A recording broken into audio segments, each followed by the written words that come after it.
Olá, tudo azul com você? Estou chegando com mais um Portal Ludoli Notícias. Hoje, terça-feira, dia 14 de março de 2023. Eu sou o Luiz, deficiente visual, mas na batalha.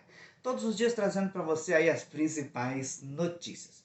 Já quero deixar o pedido para você clicar aí no like, né? Dar o seu like. É o joinha. Clica no joinha.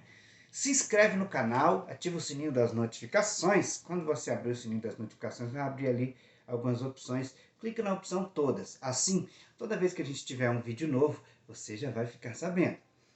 Também, deixe seu comentário, é muito importante para nós saber a sua opinião.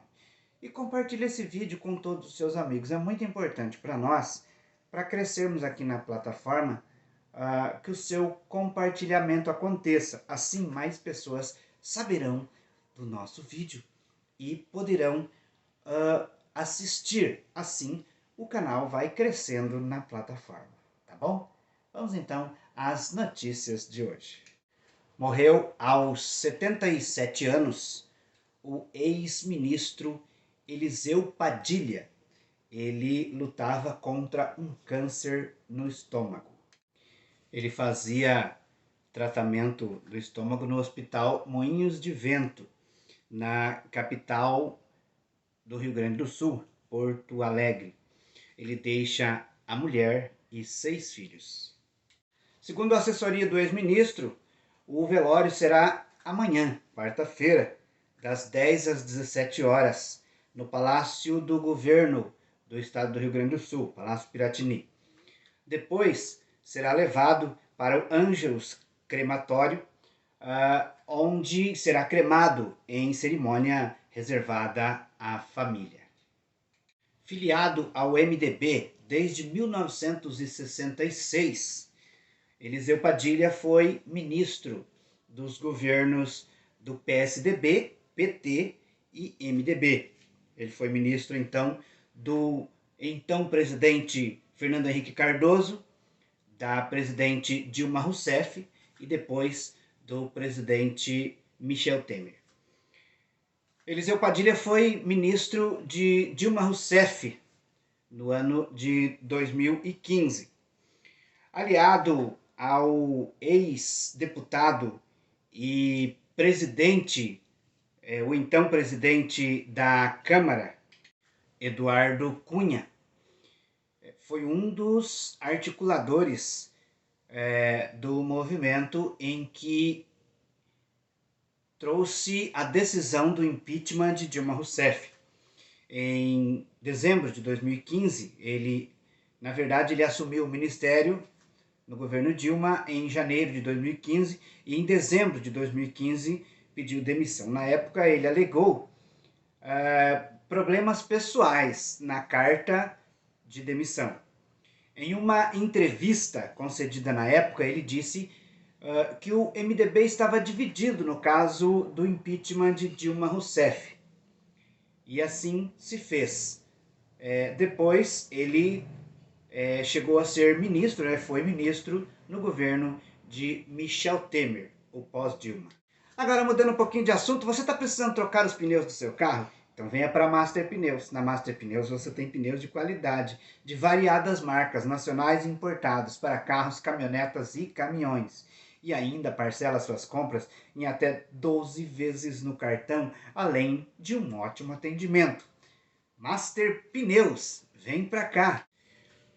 A Polícia Federal deflagrou uma operação hoje de manhã, a Operação Habeas Pater. Essa operação mira um desembargador do TRF-1 do Distrito Federal e seu filho, que é advogado. Trata-se do desembargador Cândido de Barros e seu filho, Rabique de Barros Ribeiro. O desembargador é Cândido Ribeiro, tá? Pai e filho, né? Desembargador federal e advogado. O desembargador é natural de São Luís, no Maranhão, e foi nomeado para o TRF-1 em Brasília em 1996. Ele, segundo informações, foi nomeado por mérito. Agora ele e seu filho são acusados de vender sentença judicial para criminosos. O filho pega a causa, negocia com o pai, negocia o valor e então o pai acaba dando a sentença favorável aí ao pagamento, segundo aí a investigação da polícia. Na casa do filho do desembargador, o Ravik Ribeiro, a Polícia Federal encontrou R$ 270 mil em um cofre. Essa casa fica no Maranhão. O gabinete do desembargador Cândido disse que o magistrado, aliás, disse que a operação é um equívoco e que o magistrado não tem nada a declarar. Cidades do Rio Grande do Norte tiveram uma madrugada de terror. Vândalos atacaram, bandidos, né? Atacaram a capital, Natal, e pelo menos mais 18 cidades do estado.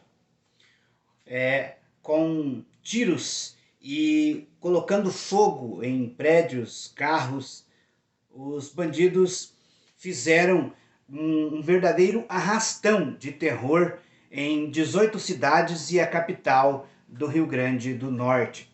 Os alvos: prédios públicos como os prédios da Justiça, Prefeitura, Câmara e garagens de veículos públicos e comércios das cidades. Carros foram incendiados, ônibus. As prefeituras, a Prefeitura de Natal e de outras cidades do estado foram atacadas a tiro nesta madrugada. Em frente à Prefeitura de Natal, capital, um carro foi incendiado, além do tiroteio que perfurou paredes da prefeitura.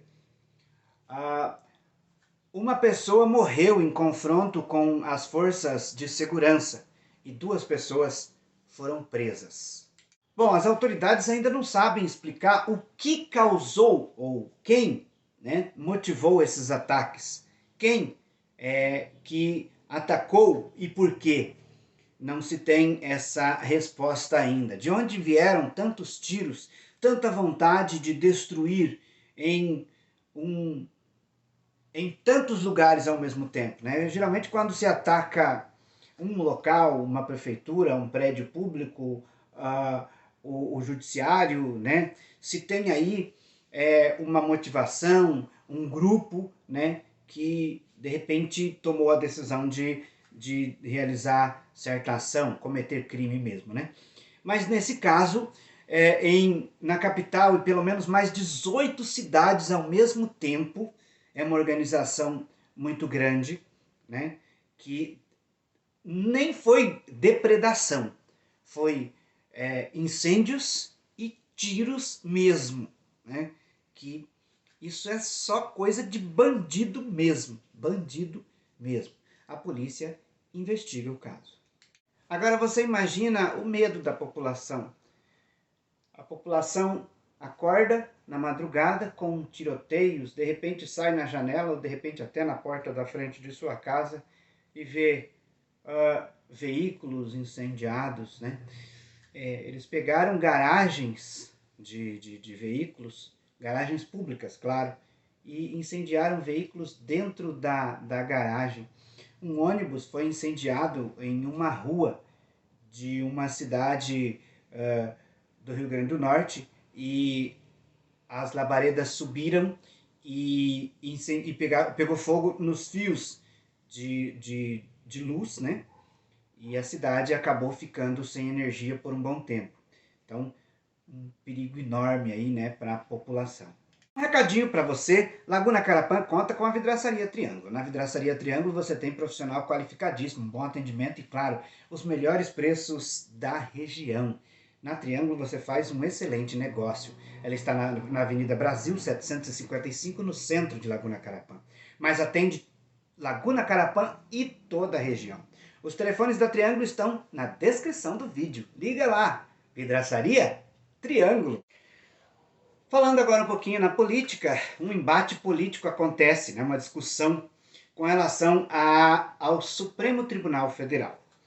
Bom, neste ano, 2 ministros do Supremo Tribunal Federal vão se aposentar e o presidente Lula poderá indicar para essas 2 vagas pessoas escolhidas por ele.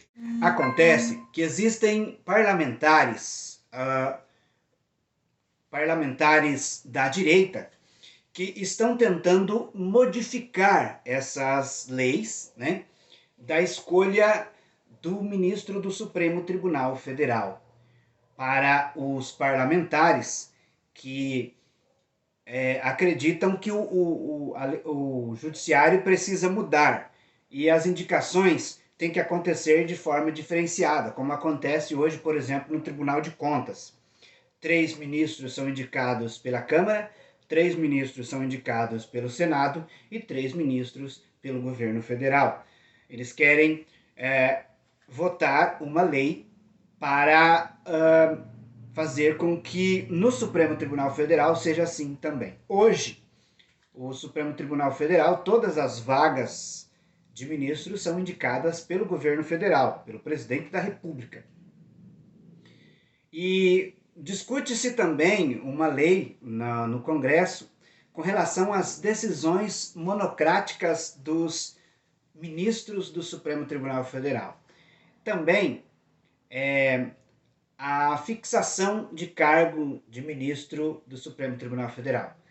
O presidente Arthur Lira, da Câmara, disse que não acredita que a fixação do cargo vá resolver a questão judicial, mas acredita que tem que ser discutida as decisões monocráticas dos ministros e também ao aumento da idade para ingressar no Supremo Tribunal Federal.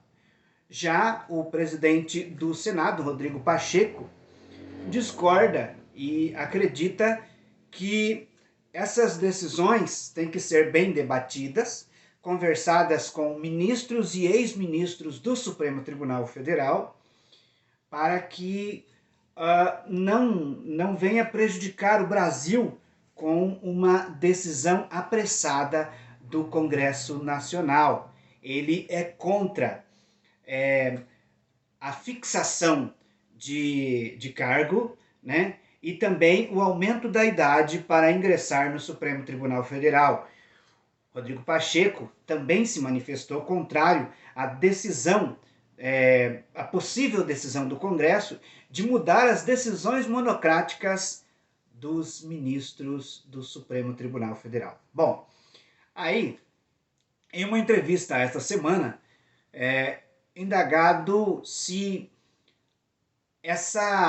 essas mudanças, ou seja, essa discussão ou a aprovação pode acontecer ainda este ano. Rodrigo Pacheco disse que é necessário, mesmo que a Câmara apresse esse processo, o Senado precisa conversar muito bem, uma vez que o presidente Lula tem 2 nomes para indicar esse ano e uma decisão do Congresso pode mudar as coisas. Já o grupo ligado ao PT, ao PSOL e a outros partidos aliados ao governo acredita que deputados bolsonaristas estão tentando mudar as regras, ou seja, mudar a lei, para que o presidente Lula não indique as 2 pessoas que ele poderá indicar este ano.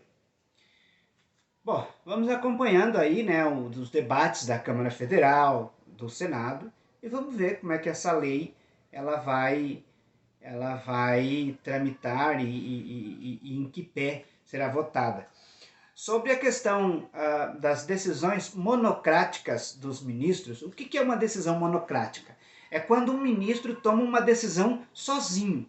Aquela decisão é válida, ele tomou aquela decisão, e em alguns casos, quando são casos mais graves, ele coloca essa decisão para o plenário. Quando vai para o plenário, os 11 ministros votam a decisão daquele ministro. E aí, se for a maioria contrária, derruba a decisão dele, e se for a favor, torna válida a decisão dele. Mas em alguns casos que são casos menos complexos, ela nem vai para o plenário do Supremo Tribunal Federal. Então essa lei já tem, para mudar ou para rever essa questão das decisões monocráticas dos ministros, desde 2019 no Congresso Nacional. Em meio às críticas do governo federal ao Banco Central, a comissão de a CAI, Comissão de Assuntos Econômicos do Senado Federal, aprovou nesta manhã de terça-feira o convite para o presidente do Banco Central, Roberto Campos Neto, comparecer na comissão para explicar a questão da taxa de juros, que está hoje, a Selic, em 13,75%. O governo federal, a equipe econômica do governo federal, garante que há margem para a redução desses juros. E a comissão do Senado quer ouvir, então, o presidente do Banco Central. Como é um convite, o presidente do Banco Central ele não é obrigado a comparecer. Mas, geralmente, nesses casos, essas autoridades, quando são convidadas, elas comparecem para não deixar ou não criar um clima difícil entre os poderes ou as instituições. O governo federal reconheceu o estado de emergência decretado em Ponta Porã no dia 17 de fevereiro, causado pelos temporais. Ao todo, no estado do Mato Grosso do Sul, são 21 cidades que estão em estado de emergência por causa dos temporais, por causa das fortes chuvas que vem caindo aí nesses últimos dias. Em Ponta Porã, né, foi reconhecido então esse estado de emergência pelo governo federal. Quando o estado de emergência é reconhecido, o município pode comprar e contratar sem licitação a fins de reparação, ou seja, ele pode contratar serviços, comprar equipamentos e materiais sem licitação, né? Porque é um serviço de emergência. Então, são 21 municípios que estão aí com esse decreto, né? Dentre eles, Ponta Porã, claro, Amambai, aqui por perto, Iguatemi, Eldorado, e aqui, Sete Quedas, também está decretado aí o estado de emergência. Então, tem entre os 21 municípios estão esses, né, que nós destacamos aqui, mas ao todo são 21 municípios no estado que estão em estado de emergência por causa das fortes chuvas. Que estrago vem sido feito, né? Mas a luta continua. É que a luta continua, né? Nesses temporais, né, houve aí ruas destruídas, casas destruídas, ruas alagadas, né? Pessoas que ficaram desabrigadas, cidades que tá com dificuldade para escoar a produção, né? Porque já não tem mais estradas, e aí a coisa vai se complicando. Os prefeitos estão fazendo o possível, né, para conter aí, amenizar ou melhor, as dificuldades causadas pelos temporais. Vamos às cotações. O dólar comercial vale hoje R$ 5,24. O dólar turismo, R$ 5,46. Já o euro, R$ 5,62. O Portal Ludolf Notícias vai ficando por aqui. Obrigado a você que assistiu o vídeo até o fim. Eu volto amanhã com as principais notícias do dia, esperando por você. Um forte abraço e até lá.